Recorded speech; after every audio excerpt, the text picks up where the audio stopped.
ఇంతకు మించిన అవకాశవాదం ఏంటో నాకు కనిపించలేదు వీళ్ళ దగ్గర. ఈ రోజున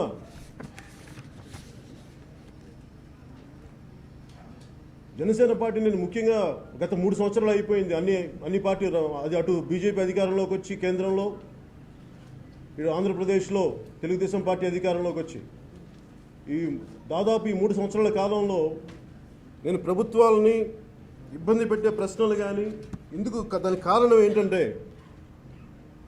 అన్ని రూల్ బుక్ ప్రకారమే కానీ ఫాలో అయితే ఏది నడపలే.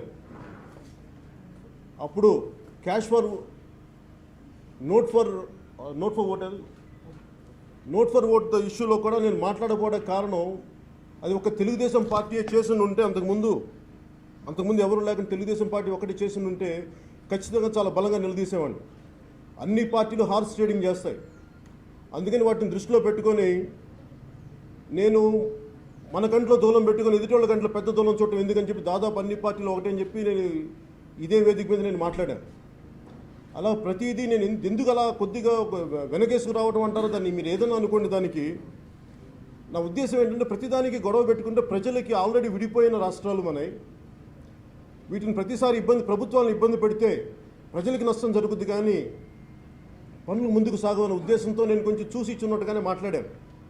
అది తెలుసో తెలియకో కాదు, తెలిసి ప్రజా సమస్యలను ముందుకు తీసుకెళ్ళాలి, ప్రజా సమస్యలకి పరిష్కారం కావాలన్న ఒక ఆలోచన విధానంతో నేను అలా చేశాను తప్ప వాళ్ళు చేసింది రైట్ అనో వాళ్ళని వెనకేసు రావడమో కాదు. అలాగే 2 రాష్ట్రాలు దీనికి ముఖ్య కారణం యువతకు అన్యాయం జరిగిపోతుంది. తెలంగాణ ఆంధ్రాలో కూడా మనకి సరైన విద్యాసంస్థలు లేవు. ఇలాంటి పరిస్థితులు విడిపోయినప్పుడు యువత బాగాల్సిన బాధ్యత ఉంది. తెలంగాణలో ఏ విధంగా తెలంగాణ అని చెప్పి నాయకులు వచ్చారో దాన్ని కూడా ఉంది. వీటిని దృష్టిలో పెట్టుకుని నేను ఈ రోజున ప్రభుత్వాన్ని కూడా ఇబ్బంది పెట్టే మాటలు మాట్లాడలేదు, కానీ అర్థం చేసే ప్రయత్నం చేశాను. కానీ 3 సంవత్సరాల తర్వాత బీజేపీ ప్రభుత్వం తీరుస్తే ఒక ప్రజలు కోరుకుంది ఏంటంటే మన ప్రధానమంత్రి గారి దగ్గర నుంచి, నరేంద్ర మోదీ గారి దగ్గర నుంచి ఒక బెనోవలెంట్ డెమోక్రసీ కావాలని కోరుకున్నారు. కానీ పోకడలు చూస్తుంటే అటు పూణే ఫిల్మ్ ఇన్స్టిట్యూట్ సమస్య దగ్గర నుంచి, అటు రోహిత్ వేముల సమస్య దగ్గర నుంచి ప్రతి చోట డిమానిటైజేషన్ దగ్గర నుంచి ప్రతిదీ కూడా ఒంటెద్దు పోకట్లు పోతున్నాయి. మేము కోరుకున్నది బెనోవలెంట్ డెమోక్రసీ, అంతేగాని not bordering on dictatorial democracy. ఇది మాకు చాలా బాధ కలిగిస్తుంది, బాగా ఇబ్బంది కలిగిస్తుంది. మేము భారతీయ జనతా పార్టీ ప్రభుత్వాన్ని కానీ నాయకుల్ని కానీ మేము ఎంత అర్థం చేసుకుందాం అనుకున్నా కానీ మాకు చాలా బాధగా ఉంటుంది. మింగుడు పడట్లేదు. ఏమి చేద్దాం అనుకున్నా కానీ ఒంటెద్దు పోకటి వెళ్తున్నారు, ఎవరి మాట వింటలేదు. మీరు అనుకున్నది మీరు చేయటమే కానీ ప్రజల మనోభావాలను మీరు దృష్టిలో తీసుకోవట్లేదు. ఇది మాకు చాలా బాధ కలిగిస్తుంది. మొన్న నా మధ్యన నేను తమిళనాడు ఒక 4 రోజుల క్రితం షూటింగ్కి వెళ్ళినప్పుడు, ఈరోజు జల్లికట్టు కొత్తగా వచ్చిందేమో కానీ నేను తమిళనాడు కొన్ని సంవత్సరాలు చదువుకున్నాను. అక్కడ నాకు స్నేహితులు ఉన్నారు. వాళ్ళు నాకు చెప్పింది ఏంటంటే జల్లికట్టు అనేది చాలా పెద్ద గొడవ అవుతుందని చెప్పారు. నాకు అర్థం కాలేదు. ఏంటంటే నాకు వాట్సాప్ గ్రూప్ చూపించారు, ఇవన్నీ సర్క్యులేట్ అవుతున్నాయి అంటే నేను వాళ్ళు అడిగాను దేనికని. అడిగితే వాళ్ళు అన్నది ఒకటి, జయలలిత గారు చనిపోయినాక భారతీయ జనతా పార్టీ ప్రభుత్వం అక్కడ తమిళనాడు రాజకీయాలను శాసించడం, అక్కడ రాజకీయ నాయకులకి పార్టీలకి ఒప్పుకోగలిగారేమో కానీ తప్పలేదేమో కానీ అక్కడ ఉన్న యువత కానీ ప్రజలకి అసలు ఇష్టం లేదు. ఎందుకంటే మన ద్రావిడ సంస్కృతి మీద దాడిలాగా బీజేపీ చేస్తున్న దాడిగా వివరించారు. అందుకని వాళ్ళ యువత నాకు ఆ సర్క్యులేషన్ నాకు చూపించారు. ఇది చాలా పెద్ద గొడవ అవుద్ది, నువ్వు చూసుకో ఒకసారి నీకు తెలుస్తుంది అన్నారు. ఈ రోజున జల్లికట్టు అనేది మీరు దయచేసి ప్రతి ఒక్కరు అర్థం చేసుకోవాలి. జల్లికట్టు అనేది ఒక ఎద్దులని లొంగ తీసుకునే ప్రక్రియ కాదు. అది సంస్కృతిలో భాగం. ఎన్ని పక్కన పెడితే వాటన్నిటికంటే కూడా బీజేపీ మీద అక్కడ తమిళనాడు యువతకున్న కోపం అది. వాళ్ళు అలా చూపించారు బయటకు వచ్చి. వాళ్ళ నాయకులు వాళ్ళకి మద్దతు పలకలేకపోతుంటే బీజేపీని ఎదిరించలేకపోతుంటే, తమిళనాడు రాజకీయాలను వాళ్ళు శాసిస్తుంటే ఆ కోపంతో వాళ్ళు బయటకు వచ్చారు. జల్లికట్టుని అలాగ చూడాలి, అది నిజంగా అర్థం చేసుకున్న వాళ్ళకి అదే అని అర్థమవుతుంది. అలాగే ఈ రోజున రాష్ట్రాలు, ఆంధ్రప్రదేశ్ ముఖ్యంగా, అటు తమిళనాడు కానీ ఫెడరల్ స్ట్రక్చర్ని రిప్రజెంట్ చేస్తున్నాయి. ఫెడరల్ గవర్నమెంట్ పాలసీస్లో వాళ్ళు మినీ బీజేపీలా తయారయ్యారు. కానీ ముఖ్యంగా ఆంధ్రప్రదేశ్ మినీ బీజేపీలా తయారైంది. కానీ అక్కడ తెలుగుదేశం ప్రభుత్వం లేదు. అక్కడ మీరు ఆ రోజున ఒక్కొక్కరు 5 సంవత్సరాలు కాదు, 10 సంవత్సరాలు కాదు, 15 సంవత్సరాలు కూడా సరిపోదని చంద్రబాబు గారు అంటే, వెంకయ్యనాయుడు గారు గొంతు చించుకొని ఇవ్వాలి, రాష్ట్రానికి ఇవ్వాలి, అన్యాయం జరిగిపోతుందని చెప్పి అందరినీ నమ్మకం కలిగించి ఓట్లు వేయించుకొని ముందుకెళ్ళాక ఈ రోజున సంజీవిని విద్యగా అదేమన్నా సంజీవినియా, లేదంటే అది మర్చిపోయిన అధ్యాయం, గతించిన అధ్యాయం అనే మాటలు మాట్లాడుతున్నారు. అంటే మీకు ప్రజలంటే, వెంకయ్యనాయుడు గారు, మీకు ప్రజలంటే ఆటలుగా ఉందా? మీకు మీ ఇష్టానికి ఒక మాట మాట్లాడి ఇంకో రోజు ఇంకో మాట మాట్లాడితే మేము చూస్తా చేతులు కట్టుకొని కూర్చుంటాం అనుకుంటున్నారా? మీరు ఏమనుకుంటారండి? మీరు స్వర్ణ భారతి ట్రస్ట్ కోసం పెట్టినంత మనసు ఆంధ్రప్రదేశ్ రాష్ట్రానికి గారి పెట్టినుంటే ఈ పాటికి ప్రత్యేక ప్యాకేజ్, ఖచ్చితంగా ప్రత్యేక స్పెషల్ స్టేటస్ వచ్చిండేది. మీరు స్వర్ణ భారతి ట్రస్ట్ కోసం పెట్టినంత మనసు ప్రజా సమస్యల మీద కానీ, ఆంధ్రప్రదేశ్ సమస్యల మీద కానీ, ఆంధ్రప్రదేశ్ ప్రత్యేక స్టేటస్ మీద కానీ మీరు మనసు పెట్టలేదు. మీరు 3 సంవత్సరాల్లో ఇన్ని రకాల మాటలు మారిస్తే ప్రజలెవరు మిమ్మల్ని నమ్మట్లేదు. మీరు సన్మానాలు చేయించుకోవచ్చు, ఏదైనా చేయించుకోండి, కానీ మీ మాటలను నమ్మే పరిస్థితిలో ప్రజలు లేరు. అలాగే వెంకయ్యనాయుడు గారి పదజాలం ఎలా ఉంటుందంటే, స్పెషల్ స్టేటస్ను 5 సంవత్సరాలు కాదు 10 సంవత్సరాలు ప్రసాదిస్తూ ఉంటారు. ప్రసాదించడానికి మీరేమైనా దేవుళ్ళా అండి? మీరేమైనా దేవుళ్ళా? దిగొచ్చారా? మీరు అందరిలాంటి మనుషులు కాదా? మీరు ప్రత్యేకంగా దిగొచ్చారా? ఢిల్లీ రక్షణ కవచాల్లో కూర్చొని మీ ఇష్టం వచ్చినట్టు మీరు మాట్లాడితే మీరు దిగొచ్చారు అనుకుంటున్నారా? మేమందరం మీ బానిసలమా? ఏమనుకుంటున్నారు మీరందరూ? మేము ఈ దేశ ప్రజలు మీరు ఇష్టానికి మాట్లాడితే కుదరదు. ఒకరోజు ఒక మాట చెప్పి ఇంకో రోజు ఇంకో మాట చెప్తే కుదిరి మేము ఖాళీగా కూర్చునే వ్యక్తులం కాదు, మనుషులం కాదు, ప్రజలం కాదు. మీరు దయచేసి మా ఆవేదన మీరు అర్థం చేసుకోండి. నోటికి వచ్చినట్టు, నోటికి ఇష్టం వచ్చినట్టు మీరు నాలుగు మడత తిప్పుతా మాట్లాడితే మేము కూర్చుంటూ సహించేది లేదు. మేము ఇక్కడ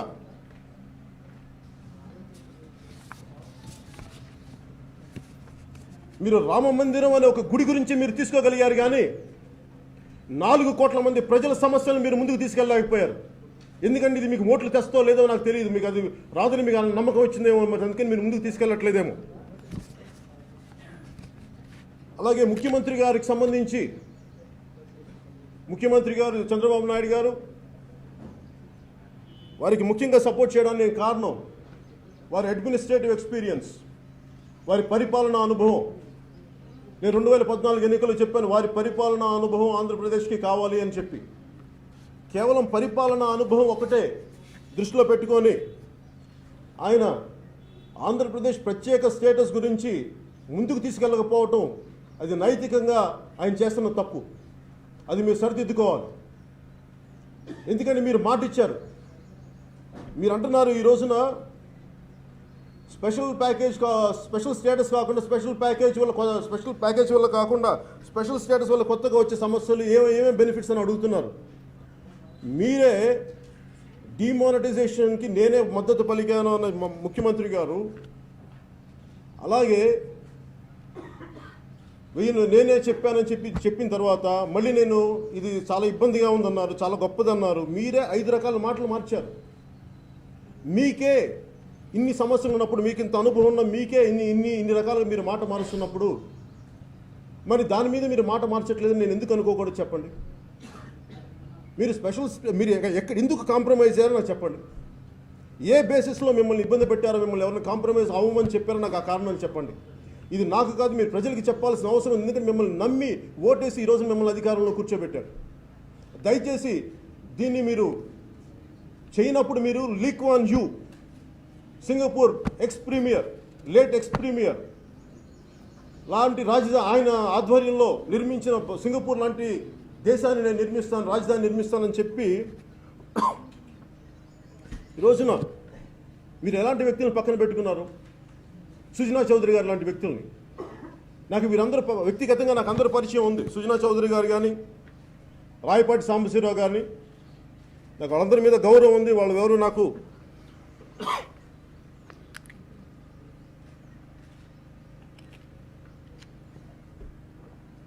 వ్యక్తిగతంగా నాకు ఎవరితో శత్రుత్వం కానీ విభేదాలు కానీ లేవు.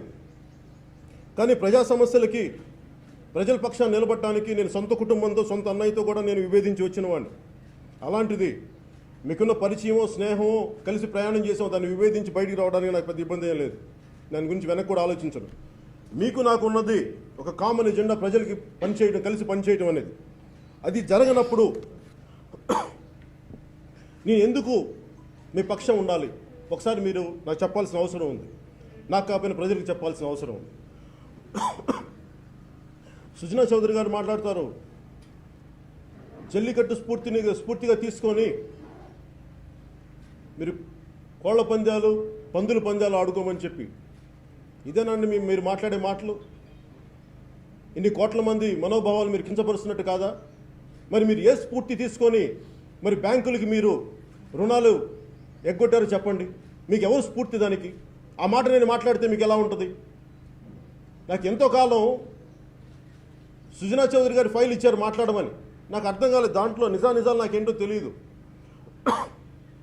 నేను చెప్పాను వారికి, నాకు ఇచ్చిన వాళ్ళకి, నాకు ఆయన తెలుసు. కానీ నేను మాట్లాడడానికి నాకు ఇబ్బంది ఏం లేదు. కానీ దీంట్లో నిజాలు ఎంత ఉన్నాయో, మీరు నన్ను ఎవరైనా వాడుకుంటున్నారా నాకు ఇవన్నీ తెలియదు. మీరు కన్సర్న్, నేనేమైనా నేనేమైనా వేరే కూర్చోబెట్టి నేను ఎక్స్ట్రా కాన్స్టిట్యూషనల్ అథారిటీ కాదు మాట్లాడటానికి. నిజాలు తెలుసుకునేంత యంత్రాంగం కానీ శక్తి కానీ నాకు లేదు. మీరు కన్సర్న్ డిపార్ట్మెంట్స్కి వెళ్ళాలంటే మీరు తర్వాత అది వెళ్ళి మరి అది సిబిఐలో ఉందేంటో నాకు తెలియదు. కానీ మరి ఏ స్ఫూర్తి తీసుకొని సుజనా చౌదరి గారు మీరు బ్యాంకులకి రుణాలు మీరు తీసుకొని కూడా మీరు దాన్ని ఎందుకు మీరు పే చేయలేకపోయారు? దాని ఈరోజు ప్రైజ్ ఎవరు పే చేస్తారు? మీ వెనకాల మీరు ఇన్ని లోపాలు, ఇన్ని సమస్యలు పెట్టుకొని మీరు ప్రజలను అనే హక్కు మీకు ఎక్కడుంది? మీరు చేతనైతే స్పెషల్ స్టేటస్ కోసం మీరు పోరాటం చేయండి. అంతేగాని చేసేవారిని దయచేసి కించపరచకండి, వెనక్కి లాక్కండి. అలాగే ముఖ్యమంత్రి గారు కూడా, చంద్రబాబు గారు కూడా నేను కోరుకునేది ఒకటే, మీ పరిపాలనా అనుభవం ఆంధ్రప్రదేశ్కి ఒక బంగారు ఆంధ్రప్రదేశ్గా కావాలని మేము కోరుకుంటున్నాం. కానీ రాయపాటి సాంబశివరావు గారు ఉంటారు, పోలవరం కాంట్రాక్ట్లు ఆయన కంపెనీలకు అప్పచెప్పారు. మొన్న ఈ మధ్యన ఇక్కడే రైతులు కూడా వచ్చారు. ఆ రైతుల పొలాల్లో మొత్తం అక్కడ తీసుకొచ్చిన మట్టినంతా తీసుకొచ్చి పచ్చటి పొలాల్లో వేసేస్తున్నారు. అలాగే ఎన్నో అవకతవకలు ఉన్నాయి పోలవరంలో అని చెప్పి రకరకాలుగా నాకు మాటలు వస్తూ ఉన్నాయి. నిజంగా మీకు Lee Kuan Yew ex Singapore premier మీకు ఆదర్శం అయితే, ఆయన తన సొంత స్నేహితుడిని ఎలాగైతే అవినీతికి పాల్పడ్డ అతని తోటి వారిని, సహచరుల్ని ఆయన ఎలా అయితే శిక్షించారో, అలాగే మీకు ఇప్పుడు సుజనా చౌదరి గారు కానీ, అలాగే రాయపాటి సాంబశివరావు గారు కానీ, ఇలాంటి వాళ్ళందరి మీద అభియోగాలు ఉన్నాయి, వాళ్ళు రకరకాల అవకతవకలు ఉన్నాయని చెప్పి మీరు ఒక ఎక్స్పర్ట్ కమిటీని వారి మీద లాంచ్ చేయండి. ఎందుకంటే మీరు ఒక ఓంబడ్స్మెన్ పెట్టండి రాష్ట్రానికి. ఇలాంటి ప్రాజెక్టులు ఏదైనా అవకతవకలు జరుగుతున్నాయా, ఇలాంటి వాటిని ఏమైనా ఉన్నాయంటే ఒక ఓంబడ్స్మెన్, ఒక్కళ్ళు కాదు, ఒక 5-6 మంది ఒక టీంని పెట్టండి. ఎక్స్ జ్యుడిషియరీ వ్యక్తులతోటి, బాగా అనుభవం ఉన్న వ్యక్తులు, ఇంటిగ్రిటీ ఉన్న వ్యక్తులతో పెట్టి మీకు మంచి పేరు తీసుకొస్తుంది. అంతేగాని మీరు కామ్గా నేను వాళ్ళు జరుగుతున్న చూస్తాను, సుజనా చౌదరి గారు ఏం మాట్లాడినా నేను కామ్గా ఉంటానంటే అది జరిగేది అది మీకే మంచిది కాదు. నాకేంటంటే ఈ రోజుకి నేనేం కోరుకుంటున్నానంటే, మీరు బెటర్ గవర్నెన్స్ ఇవ్వాలని నేను కోరుకున్నాను. కానీ మొన్న మీరు చేసింది కూడా నాకు చాలా ఇబ్బందిగా ఉంది. మీరు అక్కడ ఆ రోజు అక్కడ పోరాటం చేద్దాం అనుకున్న యువతకి, పీస్ఫుల్ ప్రొటెస్ట్ చేద్దాం అనుకున్న యువతకి మీరు పర్మిషన్ ఇచ్చి ఉండాల్సింది. అది వాళ్ళు నిర్ణయించుకుంది. అదేదో ఒక పార్టీ పిలుపో ఇదే కాదు, వాళ్ళకై వాళ్ళు నిర్ణయించుకుంది. ఎందుకంటే 26 నేను అనుకున్నాను, ఎందుకు పెట్టుకున్నారండి 26 అనే కారణం ఏంటంటే, అందరూ ఒక రిపబ్లిక్ డే కాబట్టి అందరూ ఒక గుమి కొడతారు, అందరూ కలెక్టివ్ వాయిస్ కేంద్రానికి చెప్పొచ్చు అనే ఉద్దేశంతో యువత చేశారు. కనీసం మీరు వాళ్ళకి నడిచే ఒక గంట పర్మిషన్ ఇచ్చి ఉండాల్సింది. దీనివల్ల ఏం జరుగుద్దంటే ఈ రోజున మీరు ఆపేశారు, ఒక ఉధృతిని ఆపారు. దీనివల్ల మీరు పోస్ట్పోన్ చేయగలిగారు కానీ ఆ ఉధృతిని దయచేసి ఇంక మీరు ఆపలేరు. కాకపోతే నా విన్నపం ఏంటంటే వెంకయ్యనాయుడు గారికి కానీ చంద్రబాబు గారికి కానీ నేను మీ అనుభవానికి కానీ మీ పెద్దరికానికి కానీ నేను గౌరవిస్తాను. కానీ మీ పెద్దరికం కానీ మీ అనుభవం కానీ మీ పరిపాలన అనుభవం కానీ మీకు ప్రజల సమస్యలను ముందుకు తీసుకెళ్ళని పక్షంలో నేను ఎందుకు రోడ్ల మీదకి వచ్చి నా నిరసనలు తెలపకూడదో ఒకసారి మీరు పత్రికా ముఖంగా మీడియా ముఖంగా తెలియజేయండి.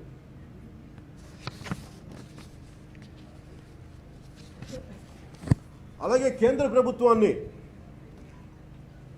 మోదీ గారిని మిమ్మల్ని నమ్మకంతో గెలిపించారు, ప్రేమతో గెలిపించారు. అలాగే రాష్ట్ర ప్రభుత్వాలను కూడా ప్రేమతో గెలిపించారు. కానీ మీరు భయపెట్టి పాలిస్తానంటే ఎట్లా? మీరు ప్రతి ఒక్కరు మీడియా వాళ్ళు భయపడతారు, ప్రొఫెసర్స్ భయపడతారు. ప్రతి ఒక్కరిని భయపెట్టి పరిపాలిద్దాం అంటే కుదరదు. ఎందుకంటే పరిపాలన అనేది నాయకుడు పాలసీలు బాగలేనప్పుడు ప్రజలు వస్తారు, ప్రొటెస్ట్ చేస్తారు. మీరు చెప్పాల్సిన బాధ్యత ఉంది. అంతేగాని మీరు కేవలం పోలీసుల ద్వారా ప్రతిదీ కంట్రోల్ చేద్దామంటే మీరు ఒక్క పోలీసులతో ఒక కాశ్మీర్ని కంట్రోల్ చేయలేకపోతున్నాం.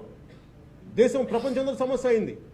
అలాంటిది మీరు దేశం అంతా ఈరోజు జల్లికట్టు అని చెప్పి తమిళనాడులో పోలీసులతో అక్కడ కంట్రోల్ చేయించి, ఆంధ్రప్రదేశ్లో యువత ప్రొటెస్ట్ చేద్దాం అనుకుంటే అక్కడ కంట్రోల్ చేయించి, ఇక్కడ తెలంగాణలో కూడా ఇలా చేస్తే కేవలం పాలసీల ద్వారా మీరు ప్రజలకి కమ్యూనికేట్ చేయాలి. కానీ మీరు పోలీసుల ద్వారా ప్రజల్ని యువతని కంట్రోల్ చేద్దామంటే అది మీరు తాత్సారం చేసినట్టు, పోస్ట్పోన్ చేసినట్టు అవుద్ది. కానీ ఇది గోటితో పోయేదని గొడ్డల దాకా తీసుకురావద్దు దయచేసి.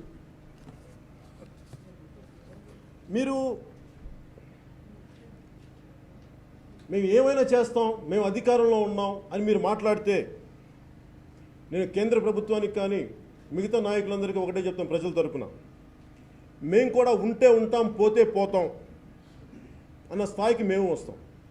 అప్పుడు వచ్చినప్పుడు నేను వ్యక్తిగతంగా చెప్తున్నాను, నా కుటుంబం ఉంది, నాకు పిల్లలు ఉన్నారు, నా కెరీర్ ఉంది. వీటన్నిటిని వదులుకొని కూడా నేను గొడవ చేయగలను, అన్నిటికీ సిద్ధపడే వచ్చాను పాలిటిక్స్కి. దయచేసి మీరు ఆ విషయం మటుకు మీరు మర్చిపోకండి.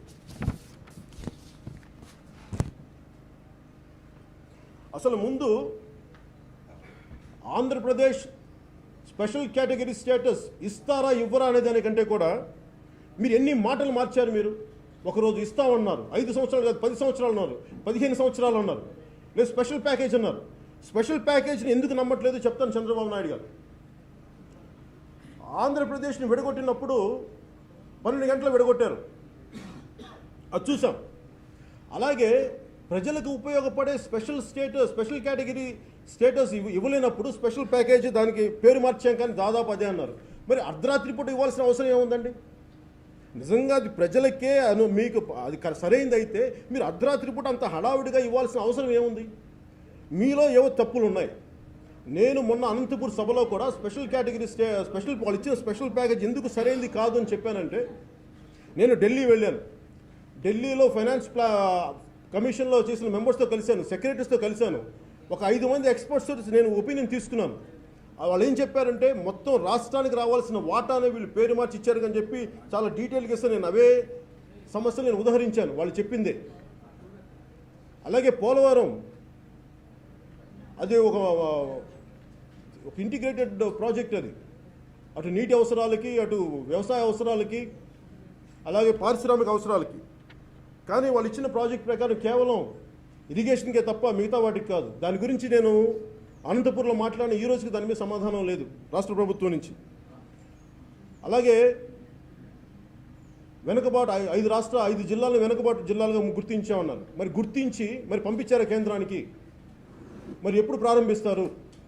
వాళ్ళు ఇచ్చింది 5 సంవత్సరాలు, మరి అది కూడా మేము అనుకుందాం. మరి ఎప్పుడు మీరేం ప్రారంభించలేదు కదా, ప్రారంభించిన కాడికి మీరు ఏం న్యాయం చేస్తున్నారు ప్రజలకి? అందుకని ఇలాంటి వాటికి సమాధానం లేవు రాష్ట్ర ప్రభుత్వం దగ్గర. కేంద్రంలో ఉండే ప్రతి ఒక్కరికి మీరు ప్రత్యేకించి దయచేసి పుట్టలేదు, మీరు అందరిలాంటి మనుషులే.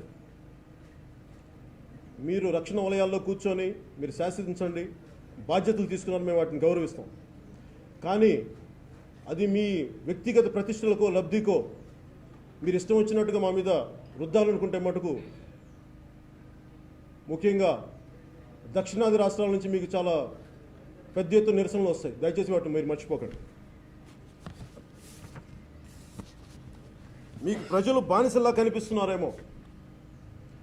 బానిసలు తిరగబడితే ఎలా ఉంటుందో కూడా మీకు తెలుస్తుంది వచ్చే రాబోయే కాలం. నేను మొన్న ఈ మధ్యన ఉత్తరాది దక్షిణాది వివక్ష అని చెప్పాను. కొంతమందికి ఇబ్బంది కలగచ్చు. అదే నాకు తెలిసో తెలియకుండా తెలిసే మాట్లాడాను. దానికి కారణం ఏంటంటే దాదాపు 1500 మంది చనిపోతే కానీ తెలంగాణలో అక్కడ హెడ్లైన్స్ అవ్వవు. నేషనల్ హెడ్లైన్స్లో తెలంగాణలో కొన్ని 100 మంది చనిపోతే కానీ జాతీయ స్థాయి అట్రాక్షన్ రాదు, దృష్టి రాదు. అప్పుడు ఇలాంటి సమస్య ఉందా తెలంగాణకని అలా అందరూ కదిలి వచ్చారు. కానీ ఢిల్లీలో ఒకటి తుమ్మినా, ఒకళ్ళెవరో కాలు జారి పడిపోయినా అది మొత్తం జాతీయ న్యూస్. అంటే మీరు రాష్ట్రం దేశం అన్నీ ఒక సమిష్టి ఇది అనుకున్నప్పుడు మీరు ఎందుకు సమానమైన అవకాశాలు ఇవ్వరు? జాతీయ స్థాయి పత్రికలు కూడా అర్థం చేసుకోవాల్సింది.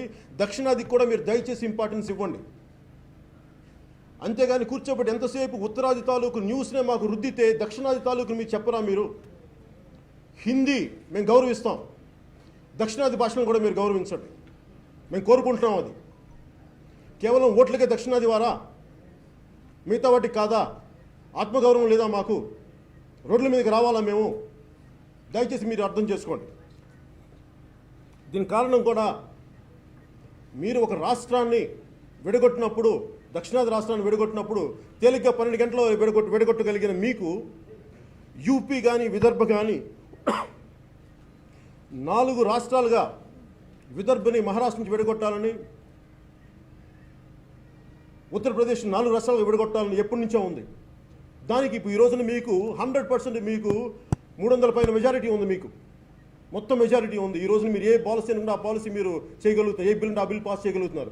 అలాంటిది మీరు ఇప్పుడు ఎందుకు విడగొట్టట్లేదు? అంటే మీకు ఉత్తరాది ప్రాబల్యం బలంగా ఉండాలి, ఎందుకంటే మిగతా కంట్రీని కంట్రోల్ చేయాలి. దక్షిణాది రాష్ట్రాలు మీకు ఎప్పుడు చిన్న చూపుగా బానిసలుగా ఉండాలి. ఇదేనా మీ ఆలోచన విధానం? నాకైతే అదే కనిపిస్తుంది. ఇక్కడ దక్షిణాది ప్రజలు ఎక్కువ మంది మేధావులు కూడా ఇదే కనిపిస్తుంది. వాళ్ళందరి తరపున నేను మీకు ఈ మీడియా ముఖంగా ఈ మాట చెప్తున్నాను. మీకు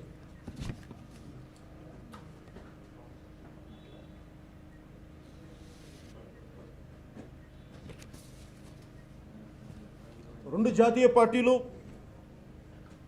ప్రజల్ని పావులుగా వాడుకొని మీ పవర్ గేమ్లో పావులుగా వాడుకున్నారు. దయచేసి ఇక్కడితో ఆపేయండి, లేదంటే మీరు ప్రజా ఆగ్రహానికి గురి అవ్వాల్సి వస్తుంది కోరుకుంటూ సెలవు తీసుకుంటాం. Thank you.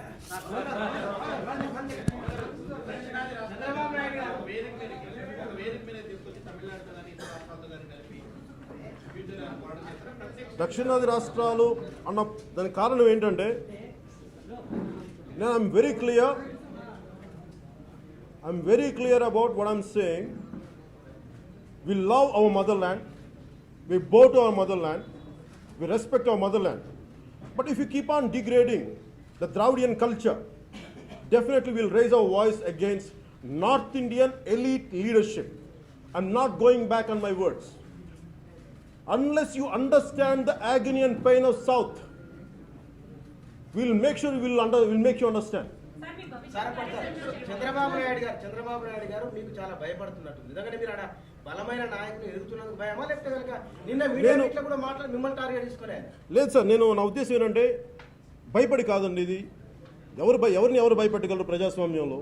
నేనేమంటానంటే పాలసీ లోపల పాలసీలు ఎత్తి చూపిస్తున్నాను, అది దాన్ని అర్థం చేసుకుంటున్నారు. అంతేగాని నన్ను చూసి భయపడుతున్నారు అన్ని ఒక అవివేకమైన ధోరణి నాలో అయితే లేదు. అంటే నా ఉద్దేశం మీరు అర్థం చేసుకోవాల్సింది ఇక్కడ ఏంటంటే, నేను మొన్న కూడా చెప్పాను, మీరు కూడా అడిగినట్టున్నారు.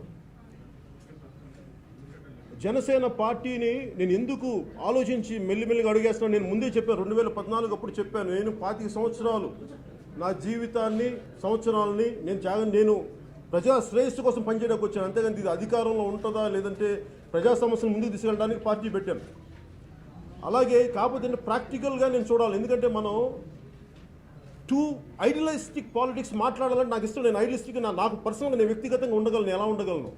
కానీ నా ఐడియాలజీ అందరి మీద రుద్దాలి, అందరూ పరిపూర్ణంగా ఉండాలని నేను కోరుకున్నాను. ఎందుకంటే మనం రోడ్డు మీదకి వెళ్తేనే ట్రాఫిక్ ఒకలా ఉండదు, అందరిని అడ్జస్ట్ చేసుకుంటూ వెళ్ళాలి. అలాంటిది నేను ఒక్కడనే బతకగలనేమో, కానీ నేను బతికేది అందరినీ బతకమంటే చాలా కష్టం. అందుకని నేను ఉన్న దాంట్లో కొంచెం ప్రాగ్మాటిక్గా నేను ముందుకెళ్ళడానికి ప్రయత్నం చేస్తాను. రామ్ గోపాల్ వర్మ మీ మీద ఆకాశానికి ఎత్తాడు. ఆ మధ్యకాలంలో మీకు మీ కుటుంబ సభ్యులు నేను చాలా కామెంట్ చేసిండు. రామ్ గోపాల్ వర్మ గారి నుంచి ఒకటే మాట చెప్తాను. ఆయన ఈ సభలో మాట్లాడే వ్యక్తి కాదు కానీ బట్ స్టిల్ ఆయనకి ఒకే ఒకసారి సభాముఖంగా మీడియా ముఖంగా once for all I never speak about him again. ఆయన దాదాపు 50 ఏళ్ళ పైబడ్డ వ్యక్తి.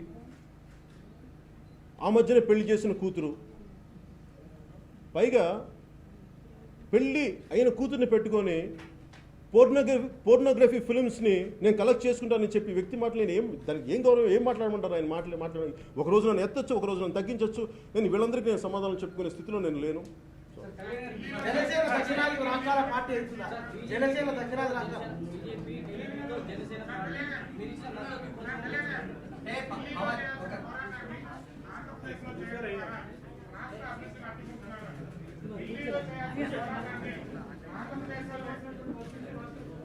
ఢిల్లీలో చేయాల్సిన పోరాటాన్ని